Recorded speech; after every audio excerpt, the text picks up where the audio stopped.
No FM News, accurate, transparent, undiluted. We go there. We bring you the news behind the news. On FM News, if it's new, then it's news.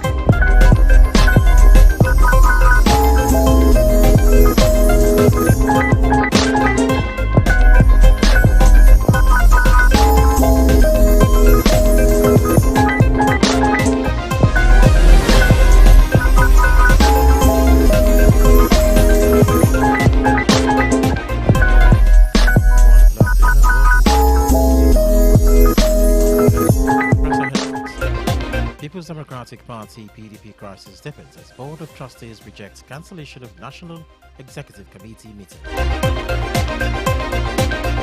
President Tinubu convenes reconciliation meeting over Rivers crisis. Away from Nigeria, Kenya minister rejects claims of police brutality amid deadly protests. On a foreign scene, Japan condemns President Trump's Iran bombing to Hiroshima comparison. India refuses to sign Shanghai Cooperation Organization statement over cross-border terrorism concerns. In business, Nigerian stock market reverses gains, investors lose 308 billion naira. And in sports, Awoni extends Forest deal till 2028.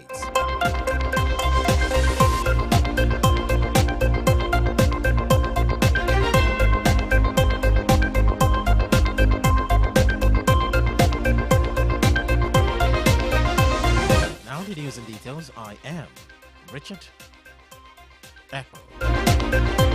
Let's begin with reports that People's Democratic Party PDP crisis has deepened as the Board of Trustees and ex-official forum of the People's Democratic Party have rejected the cancellation of the 100th National Executive Committee meeting scheduled for June 30.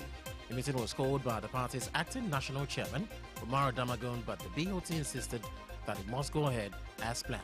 The BOT also reaffirmed the appointment of Setonji Koshodo as acting national secretary amid claims that Senator Samuel Anyawu remained the substantive secretary.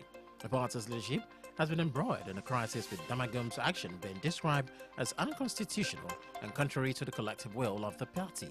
The party's national publicity secretary, Ekpo had stated that the Independent National Electoral Commission's role is limited to receiving notices and not regulating party activities. The BOT chairman, Senator Adolphus Wabara, warned that no individual or organ of the party had the authority to override the next resolution.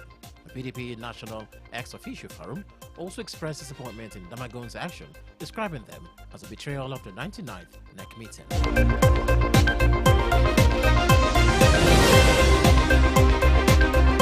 President Bola Tinubu has convened a high-level reconciliation meeting at the presidential villa in Abuja aimed at resolving the protracted political crisis in Rivers State. The meeting held on Thursday night brought together key stakeholders, including suspended Rivers Governor Siminalayi Fubara and Minister of the Federal Capital Territory Nyesom Wike.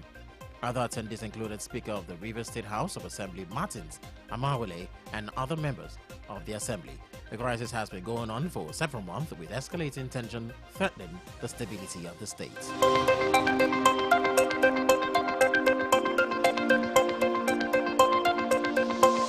And away from the country, Kenya's Interior Minister Kipchumba Murkomen has denied that police used excessive force during Wednesday's protest, which left at least 10 people dead. Murkomen described the protest as terrorism disguised as protesters and an unconstitutional attempt to change the government. He thanked security agencies for their remarkable restraint amid extreme provocation. According to Murkomen, more than 400 people were injured, including about 300 police officers during the protest. Rights group Amnesty International has put the death toll at 16, saying that all those who died had gunshot wounds. The group has condemned the action of the police and the state. The Law Society of Kenya also criticized the police, saying they used unnecessary aggression and brute force, which led to senseless loss of life.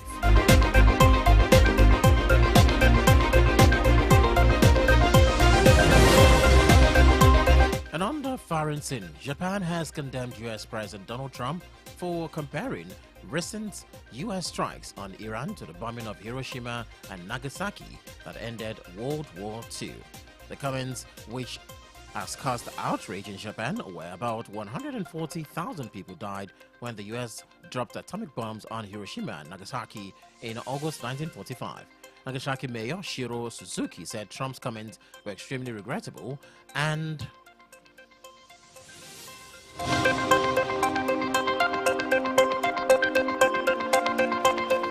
I beg your pardon, Nagasaki Mayor Shiro Suzuki said Trump's comments were extremely regrettable and justified the dropping of the atomic bomb. Mimaki Toshiyuki, an atomic bomb survivor, called the comments unacceptable, while Teruko Yokoyama expressed anger and disappointment. Lawmakers in Hiroshima passed a resolution rejecting statements that justify the use of atomic bombs and called for armed conflicts to be settled peacefully. Trump's comment come as he defended U.S. strikes on Iran, claiming they obliterated the country's nuclear program.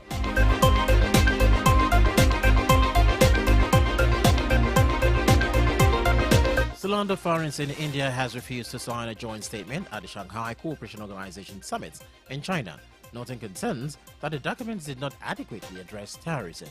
According to India's foreign ministry, the country's concerns were not reflected in the statement, which was deemed not acceptable by one party country. The joint statement omitted any reference to the Pahalgam attack, a deadly militant attack that killed 26 terrorists in India, administered Kashmir. India has blamed Pakistan for sheltering the militant group responsible for the attack, while Pakistan has denied these allegations. Instead, the statement mentioned militant activities in Balochistan, which India perceived as being pro-Pakistan.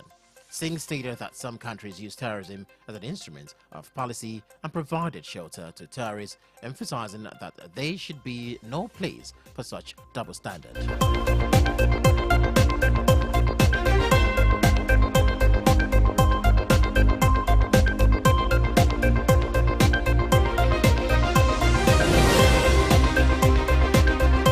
If you're just joining us, you're listening to the World News on Honor 103.5 FM. We'll be back after this break for business, entertainment, and sports. Till stay tuned. 3.5 FM. Honor FM News. Accurate, transparent,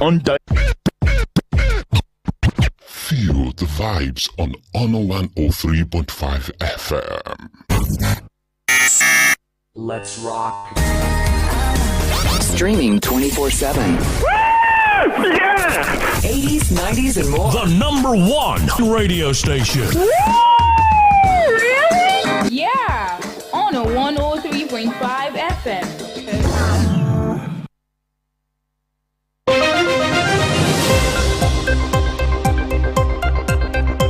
This is the news on Honor 103.5 FM. Honor FM News. Accurate, transparent, undiluted. We go deep. We bring you the news behind the news. Honor FM News. If it's new, then it's news.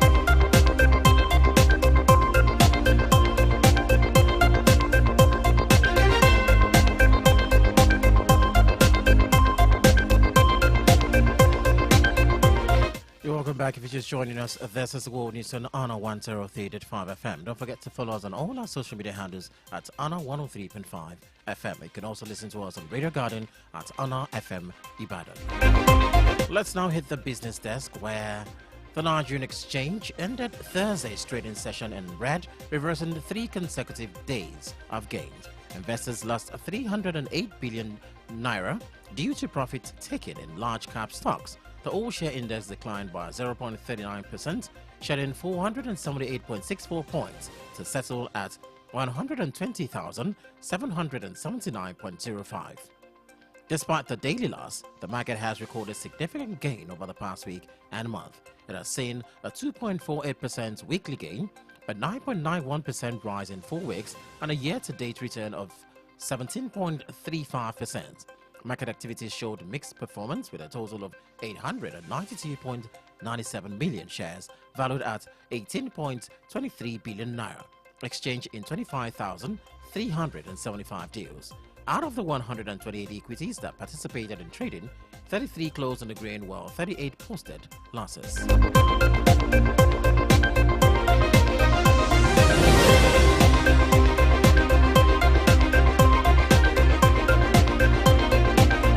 In entertainment, popular Nigerian skit maker Kata Efe has lost his Instagram and TikTok account. This development came days after he criticized Afrobeat singer Wizkid during a TikTok live stream.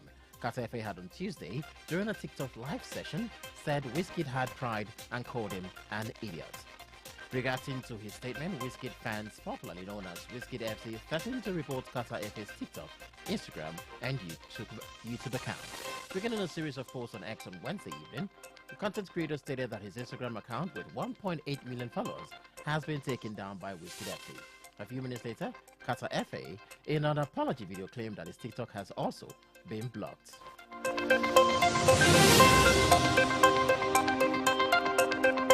And in sports, Nigerian striker Taiwo Awuni has signed a new 3-year contract extension with Nottingham Forest, keeping him at the City Ground until 2028.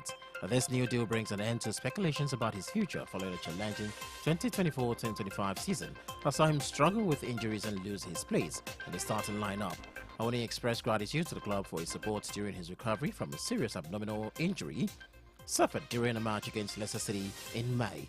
The striker described the contract extension as fresh motivation and said he's determined to give back to the club and fans who supported him through his medical ordeal. The extension comes as Forest prepares for their first European campaign in nearly 3 decades, following a strong finish to the 2024-2025 season under manager Nuno Espirito Santo. And with that sports report, we end the world news this afternoon. Before we go, here's a recap of the main highlights. We brought you reports that People's Democratic Party's crisis has deepened as the Board of Trustees has rejected cancellation of National Executive Committee meeting. We also told you President Tinubu has convened reconciliation meeting over Rivers crisis. And from Kenya, the minister has rejected claims of police brutality amid deadly protests. On the foreign, Japan has condemned President Trump's Iran bombing to Hiroshima comparison. And India has refused to sign a Shanghai Cooperation Organization statement over cross-border terrorism concern. In business, Nigerian stock market has reversed gains and investors have lost 308 billion naira. And in sports, Awuni has extended his Forest deal till 2028.